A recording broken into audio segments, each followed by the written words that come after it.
রুহের জগতে আল্লাহ তাআলা আমাদেরকে সৃষ্টি করার পর আমাদের কাছ থেকে স্বীকারোক্তি নিয়েছিলেন যে আমি কি তোমার রব নই।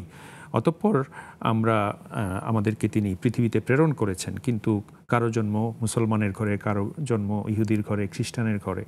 তাহলে এই সংশ্লিষ্ট ব্যক্তির মানে তার দোষটা কোথায়, এরকম ছিল তার প্রশ্নটি।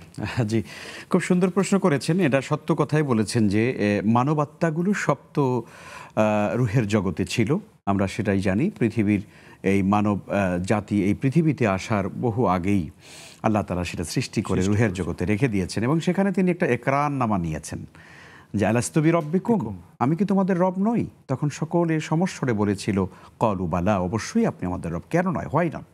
মানে এই স্বীকারোক্তিটা আমরা করে এসেছি আল্লাহর সঙ্গে। পৃথিবীতে আসার পরে তাহলে এত মতভেদ হলো কেমন করে, এত ধর্ম কেমন করে আসলো, এত চিন্তা, এত মানে পথ এবং মত কি করে হলো? হ্যাঁ, ঠিকই বলেছেন।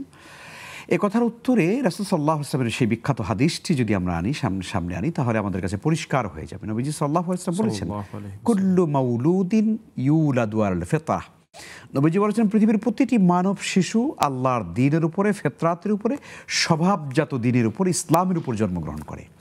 পৃথিবীর যে কোনো ধর্মের মানব শিশু, মানব সন্তান, সে ইহুদি হোক, খ্রিস্টান হোক, সে হিন্দু হোক, বৌদ্ধ হোক, যে ধর্মের হোক না কেন, প্রত্যেকটি মানব শিশু অরিজিনালি তারা জন্মগ্রহণ করে ইসলামের উপরে, আল্লাহর দেওয়া দ্বীনের উপরে।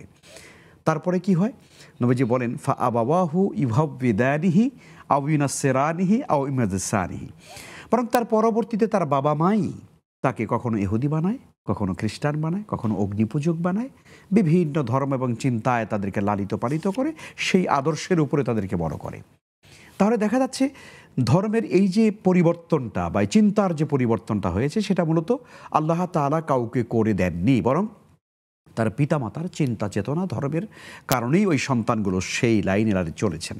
তো সেই জন্য আমরা একথা কখনোই আল্লাহ তাআলাকে আমরা অভিযোগ দিতে পারবো না যে আমাদের তো কোনো কিছু করার ছিল না। না, তবে হ্যাঁ, পিতামাতার এই দায়ভার গ্রহণ করতে হবে যে তারা কেন তাদের সন্তানকে আল্লাহর সঙ্গে তারা পরিচয় করিয়ে দেয়নি। তো কাজেই এখন আমাদের দায়িত্ব কি? আমাদের মূল কাজ হলো যে আমাদের মহান স্রষ্টাকে সেটা উপলব্ধি করা, সেটা আল্লাহ তাআলা আপনাকে জ্ঞান দিয়েছেন, সেই জ্ঞান দিয়ে উপলব্ধি করে তারপরে আল্লাহর দাসত্বকে কবুল করা। আল্লাহ সেই জন্য বলেছেন, লাহুম কুলুবুন লা ইয়াফকাহুনা বিহা। এমন তো বহু মানুষ এই পৃথিবীতে আছে, তাদের অন্তর আছে কিন্তু বোঝে না তারা, তাদের বিবেক আছে কিন্তু চিন্তাই করে না তারা, তাদের চোখ আছে দেখে না, কান আছে শোনে না। তো কাজে আমাদের কাজ হচ্ছে আমাদের বিবেকের দরজাগুলোকে খুলে দিয়ে আল্লাহকে চেনা এবং তার দাসত্ব করা। আল্লাহ তৌফিক দেন।